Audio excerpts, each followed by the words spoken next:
por el don de la fe permanece en el que no ha pecado contra ella.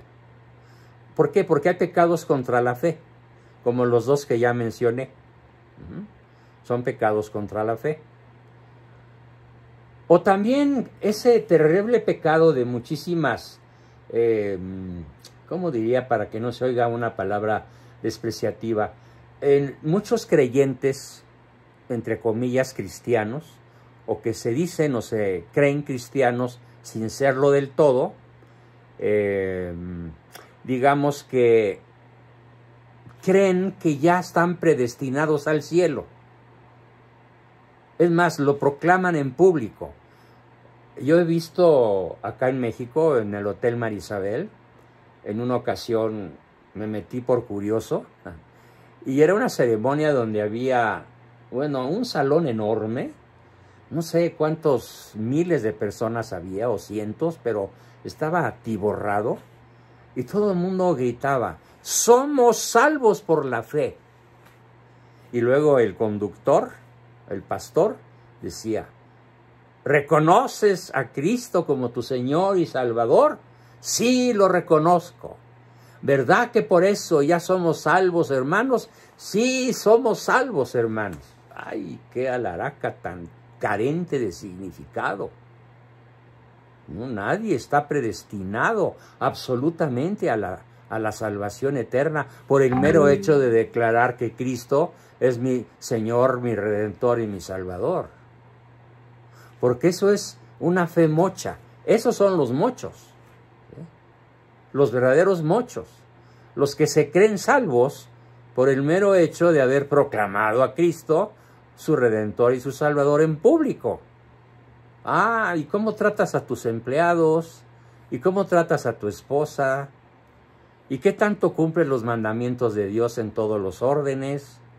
¿Y qué tanto realmente sometes tu juicio intelectual y tu voluntad a los mandatos de una iglesia con la cual rompiste a principios del siglo XVI, haciendo caso omiso de 15 siglos de historia de la Santa Madre Iglesia, de la cual renegaste? Bueno, no tú, sino tus tatarabuelos, pero tú bien que sabes que en el fondo de ti te hace falta algo. Y Dios está tocando a tu puerta. Y en estos mismos momentos, a través de este siervo inútil y pecador, toca a tu mente, toca a tu voluntad, toca a tu inteligencia y te dice, oye, tu, entre comillas, iglesia, con I minúscula, no es la iglesia. No es la madre. No es donde realmente puedes practicar la fe con obras, para que por caridad, entonces sí, seas salvo. No basta con que lo proclames. Es palabra hueca. Qué terrible, pero así es. Tengo que decirlo. Dice San Juan Pablo II que hay que proclamar esto, aunque lleguemos a ser solamente otra vez 12. Bueno, pues se tenía que decir y se dijo. ¿Sí? Totalmente, profesor. Y me acuerdo también yo con mis hijos tratando un poquito de darles a entender para comprender este concepto. Le digo, es como si yo te dijera que te amo y llegas de la escuela muerto de hambre y no te tengo la comida. ¡Claro! Y te digo, a ver qué, ahí está el refrigerador, ábrelo a ver qué encuentras. Y lo abre y está vacío, porque a mamá se le olvidó ir al súper. No, y sí, no lavé tu ropa tampoco. No, así que vete sucio. A la escuela y vete caminando ahí como le haces. Aunque sean 20 millas. Sí, entonces por eso esos ejemplos tan simples, pero tan poderosos, nos hacen ver que la fe sin obras es pura palabrería hueca. En remate, la fe pues es la virtud teologal por la que le creemos a Dios, ¿sí? Porque Él es la verdad misma. Y otra cosa fundamental, El don de la fe permanece en el que no ha pecado contra ella, pero la fe sin obras está muerta, porque privada de la esperanza y de la caridad, la fe no nos une plenamente a Cristo, ni hace de nosotros un miembro vivo de su cuerpo místico. Por esa razón, el verdadero discípulo de Cristo no es el que lo proclama a voz en cuello como su Redentor y su Salvador, sino el que guarda y vive con ella, la profesa, la testimonia con firmeza y la difunde. Todos vivan preparados para confesar a Cristo ante los hombres, dice San Pablo, y a seguirle por el camino de la cruz, en medio de las persecuciones que nunca faltan a la iglesia.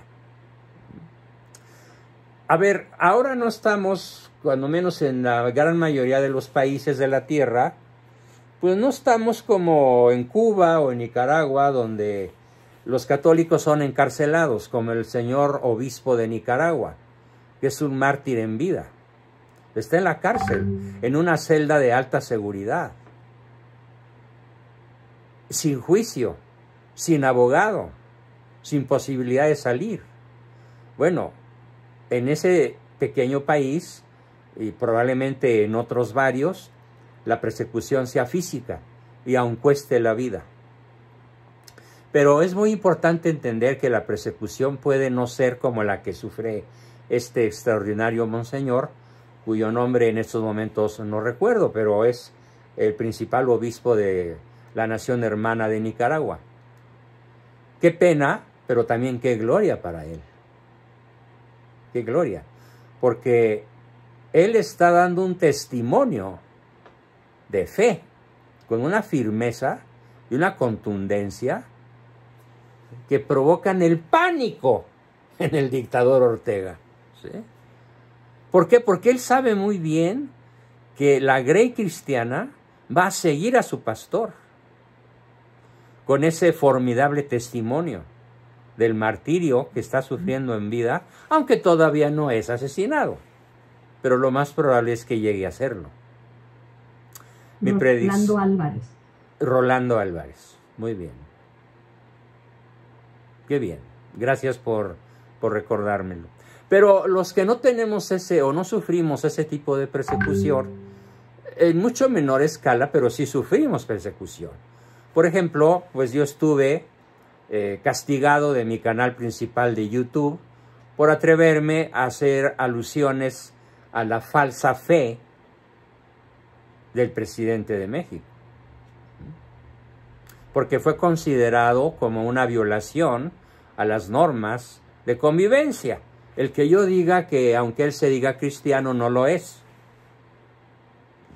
y por eso me castigan. Bueno, ahí tenemos, ¿sí?, la persecución, ¿no?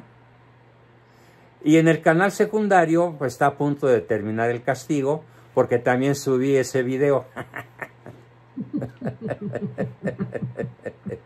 Pero bueno, me las ingenio como aquí para que de todas maneras la verdad se escuche. ¿Sí? Entonces, continuando todavía,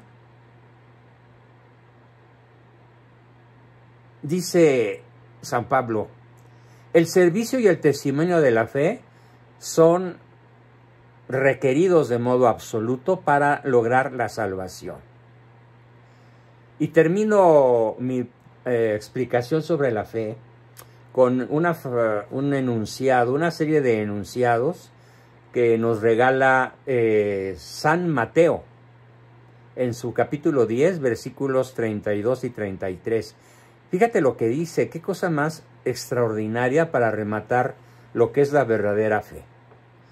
Todo aquel que se declare por mí ante los hombres, yo también me declararé por él ante mi Padre que está en los cielos. Pero a quien me niegue ante los hombres, lo negaré yo también ante mi Padre que está en el cielo. Qué terrible no tener fe.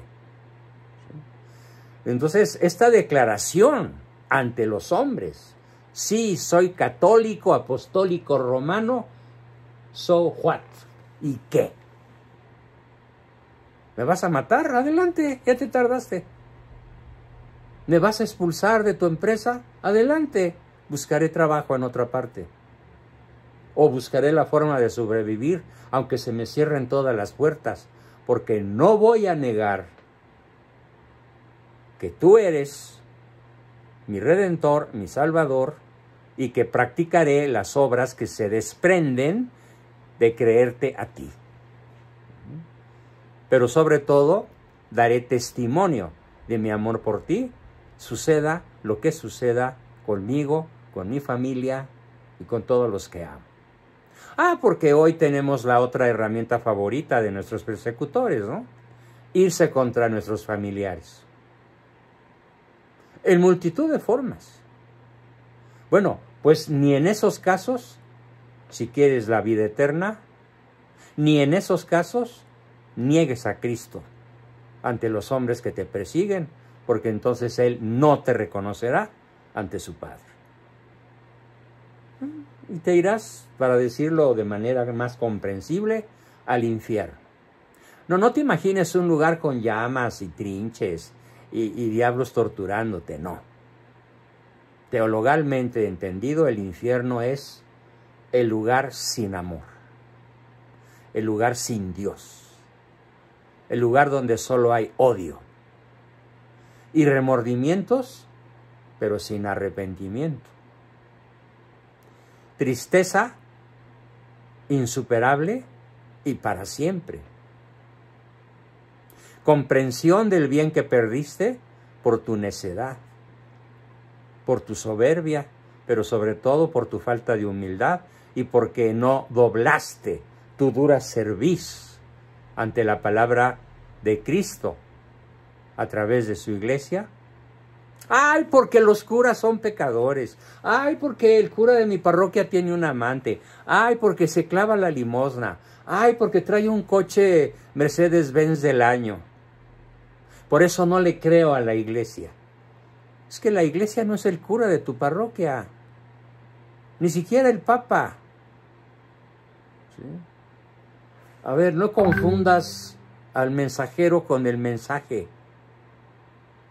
Cree el mensaje, créele a Dios, créele a la iglesia como tal, no a una persona en especial. Y no juzgues a la iglesia por nadie, porque ellos son los mensajeros, y los mensajeros podemos ser pecadores todos nosotros. Entiende el mensaje, pero para eso necesitas abrir tu inteligencia humildemente a la verdad objetiva, que es anterior a ti, superior a ti e independiente de ti. Qué duro es aceptarlo, pero es la verdad. Con esto termino mi exposición sobre la fe.